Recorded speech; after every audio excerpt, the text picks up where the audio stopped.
Today in the lab, we're looking at Jermell Charlo versus Tony Harrison 2. And it's going to be kind of a case study of some of the mental aspects that come with fighting and how they influence outcomes and how they, influence the flow of the fight. So let's just dive straight into it.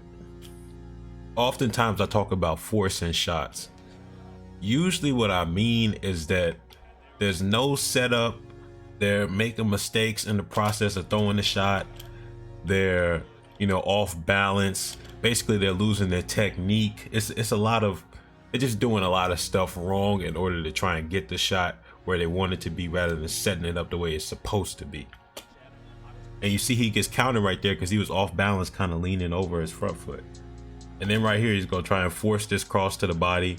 That back foot is gonna come off the ground. He's gonna fall forward off balance, try and launch a left overhand. So the reason why he's forcing these shots is because of a lot. Y'all can look up the press conferences between these two, but Tony Harrison saying crazy stuff about him, all that, and him losing the fight that he thought he rightfully deserved to win. So it's a lot of emotional baggage coming in, and that's why the mental aspect of fighting is so important, because it influences what you do physically.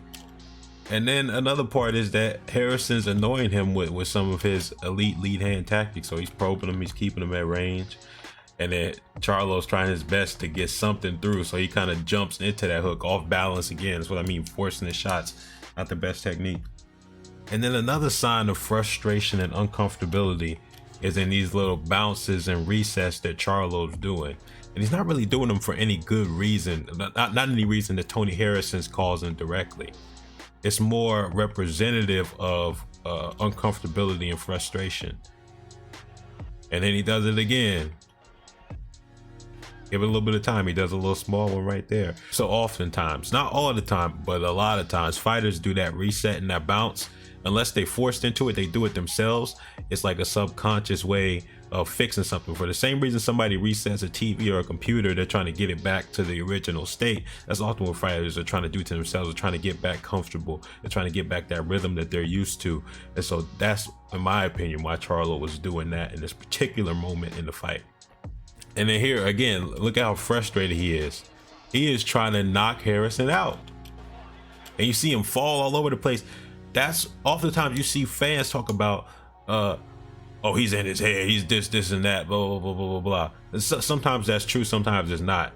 But the only way you find out if a fighter's in another fighter's head is if it affects their performance in the ring. Harrison was actually affecting Charlo's performance in the ring, because Harrison was talking crazy before the fight. The press conferences is legendary. You see Charlo trying to force stuff that he normally doesn't really do. Charlo's normally a lot more patient, but here you can tell he's quite impatient. He's forcing a lot of stuff through. However, even though Charlo is making some mistakes, Harrison is making the mistake of exchanging with Charlo.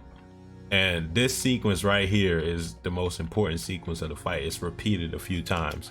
And when it is repeated, Harrison usually comes out in bad shape. Now Harrison's framing on Charlo to make space, using the forearm and the wrist to make space, lands a right hand, lands another right hand.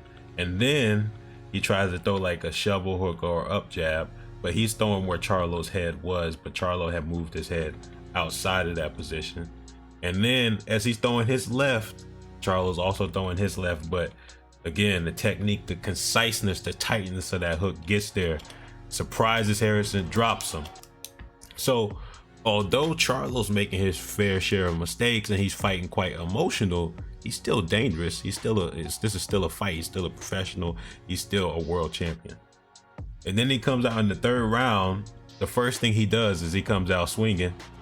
And he throwing Deontay Wilder punches, so that's what I mean. Like, look at his legs far apart, like he finna do splits. Like it's a whole lot going on. And again, I talk about technique. Well, look at the technique this time. Charlo throws his hook from way back, loads it up, and the Harrison's hook is what? Tight. So it's the opposite of what it was earlier. Earlier, Charlo's hook was tight and Harrison's was more like looping and not the best technique. Now Charlo's the one that gets the worst of the left hook exchange because he was emotional, so his technique flew out the window. For a big section of this fight, Tony Harrison is taking control because he has a lot of underrated aspects to his game. He's known for getting knocked out because he's a little bit chinny, but his skills definitely deserve more respect. But I mean, this is just a funny moment. But the bald head advantage is crazy too, because when he ducks that bald head down and your hand hits that bald head, he has such a strong skull, like that'll break your hand, bro. So, but yeah, but in all seriousness, Tony Harrison is really hard to hit, and I'm gonna show you some of his positioning tricks that he's doing and stuff like that gave him control of the fight, both offensively and defensively. So I'll show a quick example of what I mean by Tony Harrison's positioning.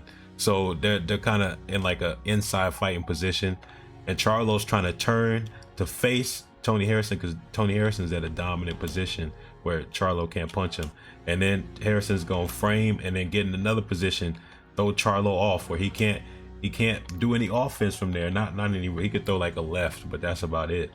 And he's constantly moving and putting himself in positions where he can land on Charlo, but Charlo can't land on him. And then he does it again, gets in another position, and Charlo has to turn around. So he's kind of like a bull with the red cape.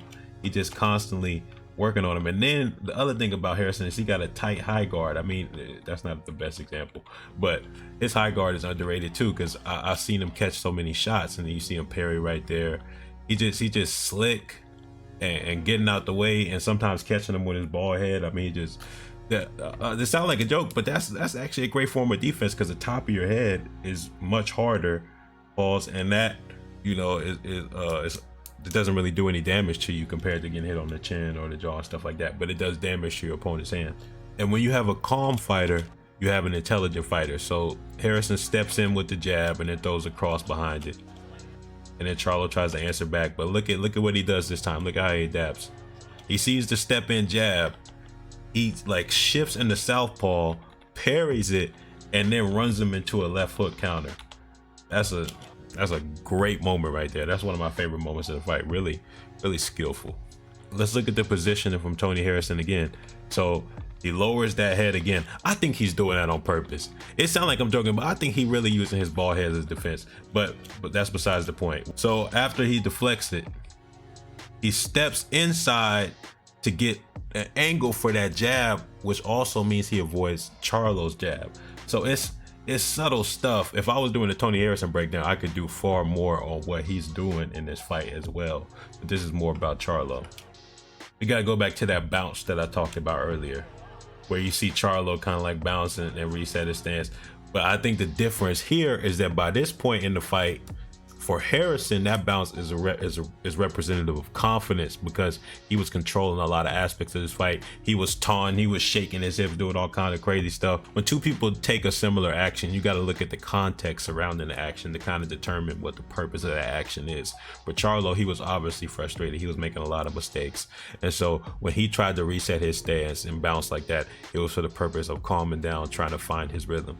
When Harrison does it, he feels like he's controlling the fight. He's taunting, he's comfortable, and so that's just him kind of like showing off and feeling comfortable. So it's really the opposite, even though they're both similar actions.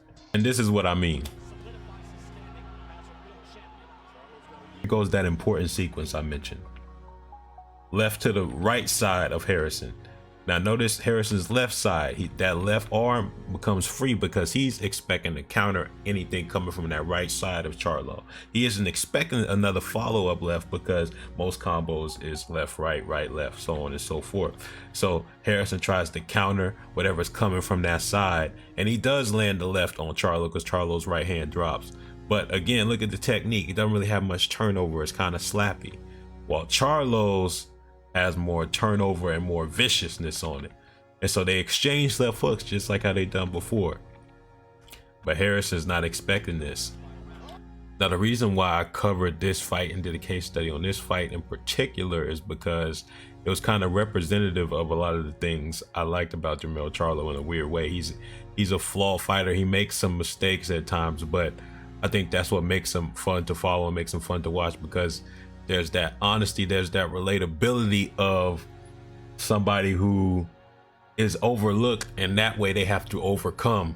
You know, when you're not on top of the world, although he's undisputed, he isn't really treated like it. You know, he's not in the top pound for pound list. Maybe he's sometimes in the top 10 for some people, but you know, Jermell Charlo, he just doesn't really get that much respect, and he always has a chip on his shoulder that makes him feel like he has to prove something, and sometimes that can get him touched up like how Tony Harrison was doing to him in this fight.